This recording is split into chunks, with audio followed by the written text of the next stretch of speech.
NBA basketball totals for Thursday. We're doing a video for this segment. We're not going to do the live segment today, as I'm going to be traveling around a little bit. So we'll get back to the live segment next week.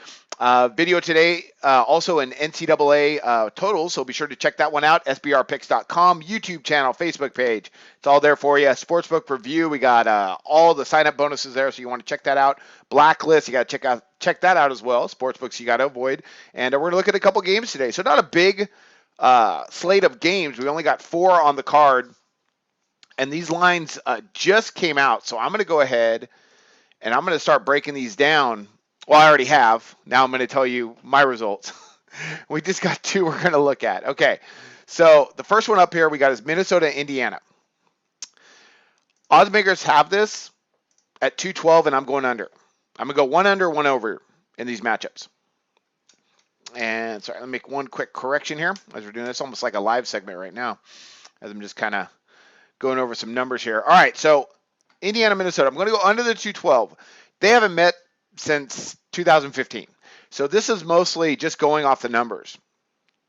Recently, if you've noticed, Indiana started out the year under Nate McMillan at a really fast tempo throughout all their games. But recently, not so much. Right now, overall, Indiana, they're averaging just 85.1 attempts per game. That ranks 20th in the NBA. You got Minnesota, 83.6. That ranks 25th.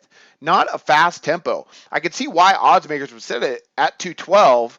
It makes sense because you got Minnesota allowing 104.5 points per game, which is not great. More importantly, though, Indiana that's traveling, they're allowing 106.8 points per game. That ranks 23rd in the NBA. So it kind of makes sense. If you look at their offenses here, you got Indiana averaging 105.4 points per game. Okay, right in the middle. And they got Minnesota a little worse than that, 103.5. So you got, a total average there, about 209 points per game per team.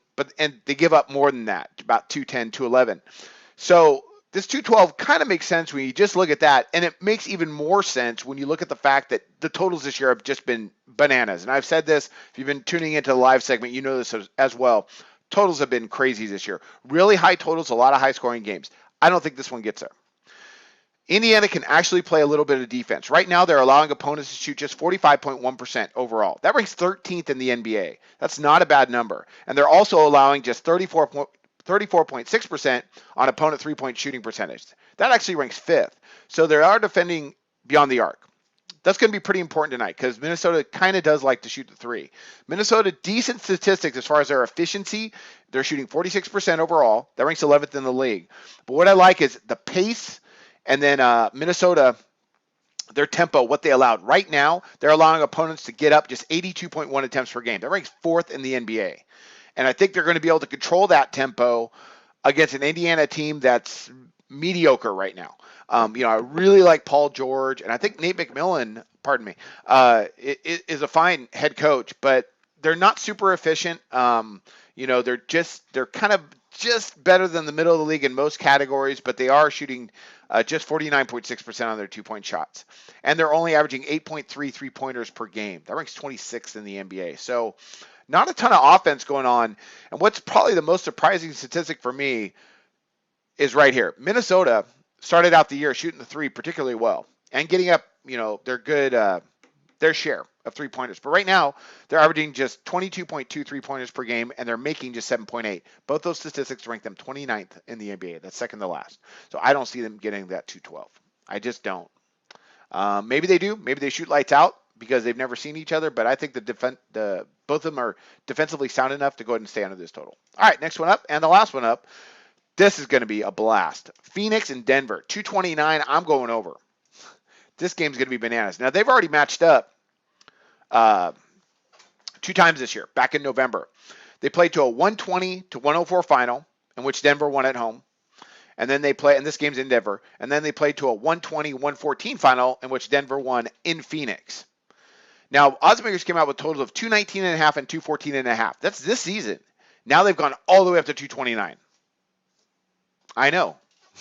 Highest total we've seen between these two teams since 2009. They had a total at 236, and they went for 233.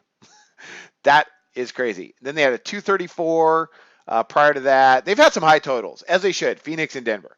2 teams that really like to get up and down. And I think they get there. I think they get there. When we look at these guys and how they get up and down and their statistics overall offensively and defensively, which are not very good, I think we get there. Let me tell you what I mean. Let me bring up some stats here. While we look at their last game, Denver won 120 to 104. That's the one I want to look at because it was in Denver. Okay. In that matchup, Denver got up 93 attempts. That's a lot. That would rank first in the NBA. Phoenix, though, they got up just 79. They're going to get up more tonight because both teams are coming off a rest, and I think they're going to get up and down. Shooting percentages were great. Phoenix shot 49%, Denver 48%. They both shot 40% or better from distance. Those are hard numbers to duplicate, but defensively, they're both really poor, and they love to get up and down. And when we look at their scoring across the board during that game, nothing outstanding. The highest scoring quarter by either team was just 33 points. So that tells me the pace throughout that game was fast, and they could score per average. And that's what we like to see when we're going to go ahead and take it over. Phoenix is averaging 106.2 points per game, Denver 109.7, but they're allowing, Denver's allowing 110.9 points per game, Phoenix 111.5. They rank 28th and 29th respectively in defensive scoring. Really poor defenses, and the statistics percentage-wise are the same defensively across the board. They're both bad, but they both can score, and they love to get up and down. Denver's averaging 87.3 attempts per game, Phoenix 87.5. This is going to be fast. If they shoot like they normally can shoot, percentage-wise, this is going to go like 240. This should be an absolutely crazy game. So I'm going to go back over the total on that one. And that's it. Let's break those down one last time. So we got Indiana, Minnesota under the 212. We got Phoenix and Denver over the 229. We'll have an NCAA picks out there as well. So be sure to tune into that, sbrpicks.com, and Sportsbook review. And I wish you luck on your picks today. Go to sbrodds.com. Browse, compare, and shop live odds available at top online sportsbooks.